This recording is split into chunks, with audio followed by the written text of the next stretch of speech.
ગણેશાય નમઃ। મિત્રો, આપ જોઈ રહ્યા છો યુટ્યુબ આપણી ચેનલ આવો સત્સંગમાં આપ સૌનું સ્વાગત છે। મિત્રો, આજે આ વિડીયોમાં આપણે સાંભળશું ચૈત્ર માસના વદ પક્ષની એકાદશી વરુથીની એકાદશીની વ્રત કથા મહિમા। જો આપને આ વિડીયો પસંદ આવે તો લાઈક કરજો, શેર કરજો અને આપ આ ચેનલ પહેલી વખત જોઈ રહ્યા છો તો સબસ્ક્રાઈબ કરી લેજો, જેથી આવનાર નવા વિડીયોની માહિતી આપ સુધી તુરંત પહોંચી શકે। ધન્યવાદ। ઓમ નારાયણાય વિદ્મહે વાસુદેવાય ધીમહિ તન્નો વિષ્ણુ પ્રચોદયાત। બોલો એકાદશીના સ્વામી ઈષ્ટદેવ ભગવાન શ્રી લક્ષ્મીપતિ નારાયણની જય। મિત્રો, ચૈત્ર માસના વદ પક્ષની એકાદશી વરુથીની એકાદશી। વરુથીનીનો અર્થ થાય છે વરુણ અથવા તો સુરક્ષા કરનાર। જે ભક્તો આ એકાદશીનું વ્રત કરે છે તેની સુરક્ષા ભગવાન નારાયણ કરે છે। કુરુક્ષેત્રમાં સૂર્યગ્રહણ સમયે સ્વર્ણદાન કરવાથી જે પુણ્ય પ્રાપ્ત થાય છે તે આ એકાદશીના વ્રત, ઉપવાસ કે પછી ભગવાન નારાયણના પૂજન માત્રથી પુણ્ય પ્રાપ્ત થઈ જાય છે। વરુથીની એકાદશીના દિવસે ભગવાન શ્રી નારાયણનું વિશેષ પૂજન થાય છે। આજે ભગવાન નારાયણની આરાધના કરવાથી પાપોમાંથી મુક્તિ મળે છે, જાણે અજાણે થયેલા દોષોમાંથી મુક્તિ મળે છે અને સુખ સમૃદ્ધિ જીવનમાં બની રહે છે। આ એકાદશીના દિવસે વૈષ્ણવ આચાર્ય શ્રી વલ્લભ પ્રભુના જન્મ જયંતિ નિમિત્તે પણ ઉત્સવ વૈષ્ણવ મંદિરોમાં ધામે ધૂમેથી ઉજવાશે। પોતાના ગુરુદેવના ચરણ સ્પર્શ થશે એવી આ શુભ એકાદશી છે વરુથીની એકાદશી। આ એકાદશી ભગવાન શ્રી નારાયણને અત્યંત પ્રિય છે। એકાદશીના દિવસે વ્રત ઉપવાસ કરીને ભક્તો લક્ષ્મી નારાયણની પૂજા કરીને વિધિ વિધાનથી પૂજન અર્ચન કરીને મોક્ષ ફળ પ્રાપ્ત કરી શકે છે। એકાદશી એ કલ્યાણકારી તિથિ માનવામાં આવે છે। સર્વે વ્રતોમાં રાજા સમાન કોઈ વ્રત હોય તો તે છે વરુથીની એકાદશી। એકાદશીનું મહત્વ આપણા શાસ્ત્રોમાં પણ કહેવાનું છે। સુતજી સોનક આદિ ઋષિઓને આ એકાદશીનું મહાત્મય કહેતા સંભળાવે છે કે આપણા ઋષિમુનિઓએ પાપ પુણ્ય સ્વર્ગ નર્ક આદિનું વિચાર ધ્યાનમાં લઈને મનુષ્યને સારા માર્ગે ચાલવા માટે, સારા કર્મો કરવા માટે જપ તપ વ્રત ઉપવાસનું સૂચન કરેલું છે। આમાં એકાદશીનો વ્રતનું જે મહાત્મય છે તે ઘણું મોટું છે। એકાદશી એટલે 11। દર માસમાં 2 એકાદશી આવે છે। સુદ પક્ષની અને વદ પક્ષની બંને એકાદશી શુભ માનવામાં આવે છે અને વર્ષની કુલ 24 એકાદશી અને જ્યારે 3 વર્ષે પુરુષોત્તમ માસ આવે છે 2 એકાદશી એમ કુલ 26 એકાદશી થાય છે। આ બંને એકાદશીના દિવસે ભગવાન નારાયણનું જો પૂજન કરવામાં આવે, વ્રત રાખવામાં આવે તો કહેવાય છે કે કષ્ટ, દુઃખ, દરિદ્રતા દૂર થાય છે। આમ તો ભગવાન નારાયણ પોતાના ભક્તોને ભુક્તિ એટલે કે સુખ સમૃદ્ધિ અમુક સમયે જ આપે છે, પરંતુ નારાયણ મુક્તિના દાતા કહેવાય છે। મુક્તિ તુરંત આપે છે પોતાના ભક્તોને।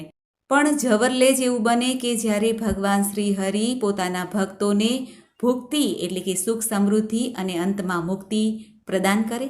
અને આ એકાદશીનું વ્રત એવું છે કે જે ભક્તો ભાવથી પ્રેમથી આ એકાદશીનું વ્રત કરે છે તેને આ બંને પ્રાપ્ત થાય છે। આ ઉપરાંત ધર્મ, અર્થ, કામ અને મોક્ષની પ્રાપ્તિ થાય છે, એમાં કોઈ સંદેહ નથી। જો આ એકાદશીના વ્રતની નિયમ સાથે પાલન કરવામાં આવે તો વ્રતનું ફળ તુરંત મળે છે। એવી માન્યતા છે કે જે વ્યક્તિ એકાદશીનું વ્રત રાખે છે તેણે તામસિક ભોજન, તામસિક વિચારોથી દૂર રહેવું જોઈએ। વ્યક્તિના મનમાં નવા વિચાર, શુભ વિચાર અને શુભ કર્મ અને મન પણ શુદ્ધ હોય તો ભગવાન જલ્દી પ્રાર્થના સાંભળે છે। આ એકાદશીના દિવસે વ્રત રાખનાર વ્યક્તિએ પીળા રંગના વસ્ત્ર ધારણ કરીને જો પૂજા કરે ને તો શુભ ફળની પ્રાપ્તિ થાય છે, કારણ કે ભગવાન શ્રી હરિને પીળો રંગ કે જે ગુરુનો રંગ કહેવાય છે, શુભ અને સૌભાગ્યનો રંગ છે, તે અત્યંત પ્રિય છે। ભગવાન નારાયણે, ભગવાન શ્રી કૃષ્ણએ એટલા માટે જ પીળું પીતાંબર ધારણ કરેલા દર્શન ભક્તોને આપે છે। આ દિવસે ભગવાનને પૂજા કરતી વખતે પીળા ફળ છે, પીળું નૈવેદ્ય છે કે પછી કેળા આદિનો ભોગ લગાવી શકાય છે। પીળા વસ્ત્ર ભગવાનને, ઠાકોરજીને પહેરાવીને પૂજા કરાય તો ઉત્તમ છે। જે ભક્તો એકાદશીનું વ્રત કરવા માંગે છે તેઓએ સવારે સ્નાન આદિથી પરવારીને મનમાં સંકલ્પ કરી લેવો કે પોતે એકાદશીનું વ્રત કઈ રીતે કરવા માંગે છે। એક ટાઈમ ભોજન લેવા માંગે છે, ઉપવાસ કરવા માંગે છે કે પછી નિરાહાર એટલે કે જળ પણ ગ્રહણ ન કરવું, જો આપણા ઘરના મંદિરમાં ભગવાનની કોઈ પણ મૂર્તિ, ફોટો હોય, નારાયણનું કોઈ પણ સ્વરૂપ હોય, તેને સાફ કરીને, જો મૂર્તિ હોય તો પંચામૃતથી સ્નાન કરાવી શકાય છે, અને ચિત્રજી હોય તો તેને સાફ વસ્ત્રથી સાફ કરીને પૂજા સેવા કરવાની. ભગવાનની સામે પંચામૃત, તુલસી પત્ર, પીળા ફૂલ, દીપક, ચંદન, કેસર, હળદર, ધૂપ, ગંધ આદિનો પ્રયોગ કરવો જોઈએ પૂજામાં. એ વાતનું ખાસ ધ્યાન રાખવાનું કે આ વરુથીની એકાદશીના દિવસે ભગવાનની પૂજા સેવા કરીને વ્રત કથા એકવાર જરૂર સાંભળવી જોઈએ. એકાદશીની સાથે ભગવાન વિષ્ણુના મંત્રનો જાપ પણ કરી શકાય. વિષ્ણુ સહસ્ત્ર નામ પણ સાંભળી શકાય, વાંચી શકાય. ગીતાજીનો કોઈ પણ પાઠ સાંભળી શકાય, વાંચી શકાય. વરુથીની એકાદશીના દિવસે ભગવાનની સેવા પૂજા થાય તેમાં તુલસી પત્રનો ભોગ અવશ્ય લગાવવો જોઈએ, એટલે એક તુલસી પત્ર પધરાવવું જોઈએ. ભગવાનના શ્રી ચરણોમાં પણ તુલસી પત્ર પધરાવાય છે. આમ કરવાથી પાપ નષ્ટ થાય છે. પૂજા કરતી વખતે ભગવાન વિષ્ણુની સામે આરતી પણ ગાવી જોઈએ. ત્યારબાદ ભગવાનની આરતી આખા ઘરમાં દેવી જોઈએ અને આપણે પોતે પણ લેવાની. આમ કરવાથી ઘરમાંથી નકારાત્મક જે એનર્જી છે તે દૂર થાય છે. એકાદશીના દિવસે વ્રત કરનારે કે ઘરમાં કોઈ પણ વાળ કાપવા ન જોઈએ, નખ કાપવા ન જોઈએ, દાઢી ન કરવી જોઈએ, અને સ્નાન કરીએ ત્યારે બને તો શુદ્ધ સ્નાન કરવું જોઈએ, એટલે કે ગંગાજળના 2 ટીપા કે ગૌમૂત્રના 2 ટીપા નાખીને સ્નાન કરવું જોઈએ અને પવિત્ર નદીનું સ્મરણ પણ કરવું જોઈએ. એકાદશીના દિવસે ઘરની સફાઈ ના કરાય, કારણ કે જો કીડા મરી જાય તો તેની હત્યાનો દોષ પણ લાગી શકે છે. અને એકાદશીના દિવસે તુલસી માતાજીની સવાર સાંજ સેવા પૂજા કરવી જોઈએ. ઘીનો શુદ્ધ દીપક પ્રગટાવવો જોઈએ અને ગાય માતાની સેવા ખાસ કરવી જોઈએ, કારણ કે ભગવાનને ગાય અત્યંત પ્રિય છે અને આપણી માતા પણ છે. ગાય માતા જેમાં 33 કોટી દેવતા છે.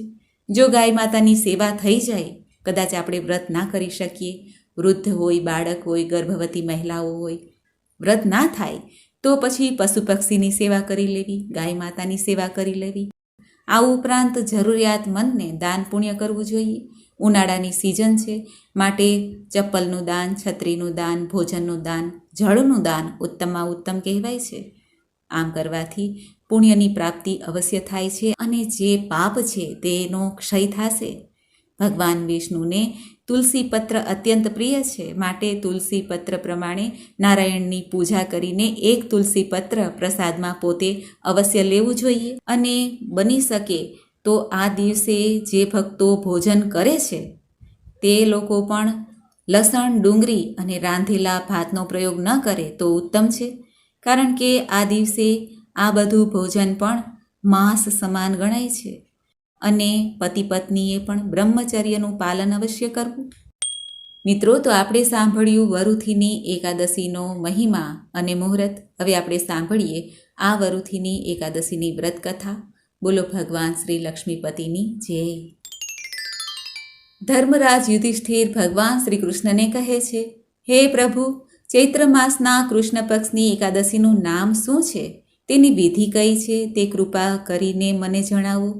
અને એ પણ જણાવો કે આ એકાદશીનું વ્રત કરવાથી કયા ફળની પ્રાપ્તિ થાય છે? આ સાંભળીને ભગવાન શ્રી કૃષ્ણ યુધિષ્ઠિર પ્રતિ કહે છે, હે રાજન, ચૈત્ર માસના કૃષ્ણ પક્ષની એકાદશીનું નામ વરુથીની એકાદશી છે. તે સૌભાગ્ય દેનારી છે. આ વ્રતથી મનુષ્યના સમસ્ત પાપ નષ્ટ થાય છે. આ વ્રત એક દુઃખી સ્ત્રી કરે તો તેને પણ સૌભાગ્યની પ્રાપ્તિ થાય છે. વરુથીનીના પ્રભાવથી જ રાજા માંધાતા સ્વર્ગમાં ગયા હતા. આ રીતે ધુંધુમાર આદિ પણ સ્વર્ગમાં ગયા. વરુથીની એકાદશીનું વ્રત ફળ 10 સહસ્ત્ર વર્ષ તપસ્યા કરવાના ફળ બરાબર છે. કુરુક્ષેત્રમાં સૂર્યગ્રહણના સમયે એકવાર સ્વર્ણદાન કરવાથી જે ફળ મળે છે તે જ ફળ વરુથીની એકાદશીના વ્રતના પ્રભાવથી મનુષ્યને આ લોક અને પરલોક બંનેમાં સુખ પ્રાપ્ત કરાવી શકે છે અને અંતમાં સ્વર્ગની પ્રાપ્તિ થાય છે.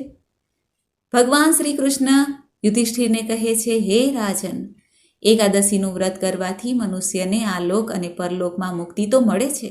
શાસ્ત્રમાં પણ કહ્યું છે કે હાથીનું દાન ઘોડાના દાનથી અધિક ઉત્તમ છે. તેનાથી ઉત્તમ તલનું દાન છે. તલથી પણ ઉત્તમ સ્વર્ણદાન છે, સ્વર્ણથી ઉત્તમ અન્નદાન છે. સંસારમાં અન્નદાન સમાન કોઈ પણ દાન નથી. અન્નદાનથી પિતૃ, દેવતા, મનુષ્ય બધા જ તૃપ્ત થાય છે. શાસ્ત્રમાં પણ કન્યાદાન અન્નદાન બરાબર જ માનવામાં આવ્યું છે. વરુથીની એકાદશીના વ્રતથી અન્ન અને કન્યાદાનનું ફળ મળે છે. જે મનુષ્ય લોભના વશમાં થઈને કન્યાનું દાન લઈ લે છે તે પ્રલયના અંત સુધી નરકમાં પડ્યા રહે છે, અથવા તો એમને આગળના જન્મમાં બિલાડીનો જન્મ લેવો પડે છે. જે મનુષ્ય પ્રેમ અને યજ્ઞ સહિત કન્યાદાન કરે છે તેના પુણ્યને ચિત્રગુપ્ત પણ લખવામાં અસમર્થ છે. જે મનુષ્ય આ વરુથીની એકાદશીનું વ્રત કરે છે તેને કન્યાદાનનું ફળ પ્રાપ્ત થાય છે. વરુથીની એકાદશીનું વ્રત કરનારે દસમના દિવસથી જ આ વસ્તુનો ત્યાગ કરવો જોઈએ. તે કઈ વસ્તુ છે? પહેલી છે કાંસાના વાસણમાં ભોજન, બીજું છે માંસ, ત્રીજું છે મસૂરની દાળ, ચોથું છે ચણા, પાંચમું છે ડુંગળી, છઠ્ઠું છે શાક, સાતમું છે મધુપાન મધ, અને આઠમું છે બીજાનું અન્ન પારકું અન્ન, નવમું છે બીજી વાર ભોજન, અને દસમું છે સ્ત્રી સાથે અથવા અન્ય કોઈની સાથે મૈથુન કરવું. આ દિવસે જુગાર ન રમવો અને શયન પણ ન કરવું જોઈએ. આ દિવસે પાન પણ ન ખાવું જોઈએ, દાંતણ ન કરવું જોઈએ, બીજાની નિંદા ન કરવી, ચાળી ચુગલી ન કરવી. એ દિવસે ક્રોધ ન કરવો અને જૂઠું બોલવાનો ત્યાગ કરવો જોઈએ. આ વ્રતમાં મીઠું, તેલ અને અન્ન વર્જિત છે. ભગવાન શ્રી કૃષ્ણ યુધિષ્ઠિરને કહે છે, હે રાજન, જે મનુષ્ય આ એકાદશીનું વિધિપૂર્વક વ્રત કરે છે તેને સ્વર્ગલોકની પ્રાપ્તિ થાય છે. જે મનુષ્ય યમરાજથી ડરે છે એમણે વરુથીની એકાદશીનું વિધિપૂર્વક વ્રત કરવું જોઈએ. આ વ્રતના મહાત્મયને વાંચવાથી કે સાંભળવાથી સહસ્ત્ર ગોદાનનું ફળ પ્રાપ્ત થાય છે. આનું ફળ ગંગા સ્નાન કરવાથી જે મળે છે તેથી પણ વધુ આ એકાદશીના વ્રતનું ફળ કહેવાયું છે. જે કોઈ મનુષ્ય એકાદશીનું આ મહાત્મય સાંભળશે તેને પાપમાંથી મુક્તિ મળશે અને વૈકુંઠમાં પૂજાય છે. એવી રીતે ભવિષ્ય પુરાણમાં ચૈત્ર માસના કૃષ્ણ પક્ષની વરુથીની એકાદશીનું મહાત્મય કહેલું છે. બોલો ભગવાન શ્રી લક્ષ્મીપતિની જય. તો મિત્રો, આપણે સાંભળી વરુથીની એકાદશીની વ્રત કથા મહિમા. મને આશા છે કે આપને આ વિડીયો જરૂર પસંદ આવ્યો હશે. આ વરુથીની એકાદશીના દિવસે વૈષ્ણવ આચાર્ય શ્રી વલ્લભાચાર્યજીનો જન્મોત્સવ પણ મનાવાય છે. એટલા માટે વૈષ્ણવ ભક્તો આજે ધામે ધૂમેથી હવેલી કે બેઠકજીમાં ભગવાન શ્રી લાલજી સાથે લડ્ડુ ગોપાલજી સાથે વૈષ્ણવના ગુરુ આચાર્ય શ્રી વલ્લભ પ્રભુની પણ ધામે ધૂમેથી જન્મ જયંતી કે જન્મોત્સવ મનાવશે. શાંતાકારમ ભુજગશયનમ પદ્મનાભમ સુરેશમ વિશ્વાધારમ ગગનસદૃશમ મેઘવર્ણ શુભાંગમ લક્ષ્મીકાંતમ કમલનયનમ યોગભીર્ધ્યાનગમ્યમ વંદે વિષ્ણુ ભવભયહરમ સર્વલોક એકનાથમ સર્વલોક એકનાથમ. મિત્રો, મને સાંભળવા માટે ધન્યવાદ. આપ સૌને મારા જય શ્રી કૃષ્ણ.